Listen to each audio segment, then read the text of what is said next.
On the morning of April 18, 1943, long before most of the Pacific had even stirred awake, a cold wind moved across Henderson Field on Guadalcanal, and the men standing near the flight line had no idea they were watching the future of air combat change because of a piece of wire that almost got laughed out of a maintenance tent. The aircraft sat quiet, silver shapes under a pale sky, twin-boomed and strange-looking, nothing like the graceful Japanese fighters they would soon face. If you want more content like this, subscribe now and comment below. The Lockheed P-38 Lightning had power, speed and range, but it carried a problem that nearly got American pilots killed, and the fix did not come from a famous engineer or a general with medals. It came from a mechanic whose idea sounded so dumb that no one wanted to be responsible for approving it. The Pacific Air War in 1942 and early 1943 was brutal and confusing. American pilots flying the P-38 Lightning were meeting Japanese Mitsubishi A6M Zeros in skies over New Guinea, the Solomon Islands, and the Coral Sea. On paper, the P-38 should have been unstoppable. It had two Allison V1710 engines, counter-rotating propellers, and a heavy concentration of firepower in the nose, 4 50-caliber machine guns, and a 20mm Hispano cannon. It could dive fast, climb high, and fly farther than almost any fighter in the world. Yet again and again, pilots were coming back shaken, sometimes not coming back at all, after turning fights with Zeros that should not have gone the way they did. The Zero was lighter, slower and weaker in armour, but it could turn inside almost anything. American pilots trained in Europe-style energy fighting were learning the hard way that turning with a Zero at low speed was a mistake that often ended in fire and water. The P-38, despite its power, had a nasty habit during hard manoeuvres. At high speed, especially in a dive or tight turn, it would start to buffet. The nose would shake. The controls would feel heavy. And then, without much warning, the aircraft could snap into an accelerated stall or compressibility issues that left pilots fighting their own plane instead of the enemy. This was not a small problem. It showed up in combat reports from Major Thomas Maguire, Captain Rex Barber, and dozens of other pilots in the 339th, 347th, and 401st Fighter Squadrons. On November 13, 1942, during the naval battle of Guadalcanal, several P-38s failed to press attacks because pilots feared losing control in high-speed dives. They could chase Zeros in a straight line, but the moment the fight turned vertical or tight, confidence disappeared. Back in the United States, Lockheed engineers were already aware of compressibility effects at high Mach numbers, something still poorly understood at the time. Wind tunnel data suggested airflow separation over the wing near the dive flaps area, but the Pacific squadrons could not wait for months of testing and redesign. They needed something now, something simple, something that could be done with tools already on the island. That was when a non-commissioned mechanic named Sergeant James Jimmy Decker started paying attention to something no one else cared about. Decker was not a test pilot. He was not an engineer. He was an aircraft mechanic assigned to the 54th Fighter Squadron's maintenance detachment in early 1943.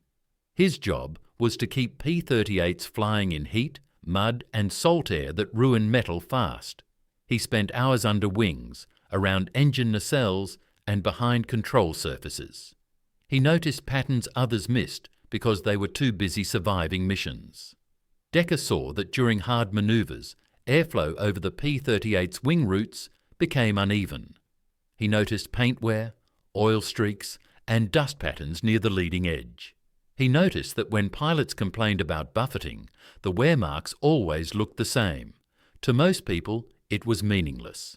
To Decker, it looked like air was breaking away from the wing too early, especially near the inboard section.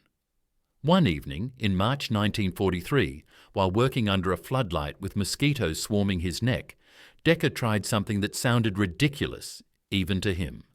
He took a thin steel safety wire, the kind used everywhere on aircraft to keep bolts from backing out, and stretched it along the wing's leading edge, just outboard of the engine nacelle. He secured it with small clamps and tape, making sure it sat straight and tight. The wire was barely noticeable unless you knew to look for it. The idea was simple in a way that scared people. The wire would trip the airflow just enough to keep it attached longer, delaying separation during high-angle maneuvers. It was not in any manual. It was not approved by Lockheed. It was not approved by the Army Air Forces. It was something a mechanic thought might work, because it looked like it should. When Decker showed it to his supervisor, the response was immediate disbelief. Someone actually said, "That's the stupidest thing I've seen on a Lightning." Another mechanic warned that if a pilot crashed, Decker could be blamed for unauthorized modifications. The wire was removed, then put back on, then removed again. Finally, after hours of arguing, a decision was made that changed everything. They would let a pilot try it. Quietly, no paperwork, no reports, just one flight. The pilot was First Lieutenant William Bill Leverett, an experienced P-38 pilot who had already tangled with Zeros over Bougainville. On March 28, 1943, at Henderson Field, Leverett took off in a modified P-38G with Decker's wire installed. The weather was clear, the sea calm. Leverett climbed to altitude and began a series of test maneuvers that usually made the aircraft shake and protest. This time, it didn't. The buffeting was reduced. The controls stayed lighter. In a steep dive, the nose stayed steady longer. In a hard pull-out, the aircraft felt more predictable. Leverett pushed harder. He tried tighter turns. He tried higher speeds. The difference was not subtle. It felt like the airplane suddenly trusted him back. When Leverett landed, he did not say much at first. He just looked at the wing, looked at Decker, and nodded. That nod carried more weight than any report. Within days, other pilots were asking to try the wire plane. Mechanics started copying the modification by hand. They used whatever wire they had. Some used piano wire, some used safety wire. Placement varied slightly, but the effect was consistent. By early April 1943, P-38 pilots were reporting something almost unbelievable. They could now turn harder without losing control. They could follow Zeros longer in vertical maneuvers. They still could not outturn a Zero in a flat circle, but they no longer felt helpless once speeds climbed. The Lightning had gained a new edge, not by becoming lighter or slower, but by becoming more honest. Word spread fast. On April 10, 1943, the modification reached pilots preparing for one of the most famous missions of the Pacific War. Operation Vengeance, the interception of Admiral Isoroku Yamamoto. The mission required long-range flying, precise navigation, and combat at high speed. The P-38s involved needed every advantage they could get. When Major John Mitchell briefed his pilots before the mission on April 18th, he emphasized energy fighting and discipline. What he did not officially mention was that several of the aircraft carried an unofficial modification that made them safer in high-speed maneuvers. When Captain Rex Barber and his wingman closed on Yamamoto's flight near Bougainville, their confidence in the Lightning mattered. Barber later described the aircraft as stable and responsive in the dive. The wire did not win the mission alone, but it helped pilots trust their machines at critical moments. Back in the United States, rumours of a field fix reached Lockheed engineers by mid-1943. At first, there was resistance. The idea that a piece of wire could improve performance sounded like superstition. But combat data did not lie. Accident rates dropped. Pilot confidence rose. Engineers recreated the modification in wind tunnels and confirmed what Decker had guessed. The wire acted as a boundary layer trip, controlling airflow in a way that delayed stall and reduced compressibility effects. Lockheed formalized the idea. Later P-38 variants, including the P-38J and P-38L, incorporated improved dive flaps and refined wing design that made the wire unnecessary. But for a critical window in 1943, That thin strip of metal gave American pilots breathing room when they needed it most. The Zero did not suddenly become obsolete. Japanese pilots remained skilled and dangerous. But the balance shifted. The P-38 could now fight on its own terms more often. It could dive, zoom, and turn with greater confidence. It could disengage and re-engage without the same fear of losing control. The Lightning began to live up to its promise. Sergeant James Decker never became famous. His name does not appear in most history books. He received no medal for the wire. He went back to his job, turning wrenches, wiping oil, and watching planes take off into a sky that did not care who was clever and who was not. But his idea spread across the Pacific, quietly saving lives. This story matters because it shows how wars are not only won by grand strategy or advanced factories.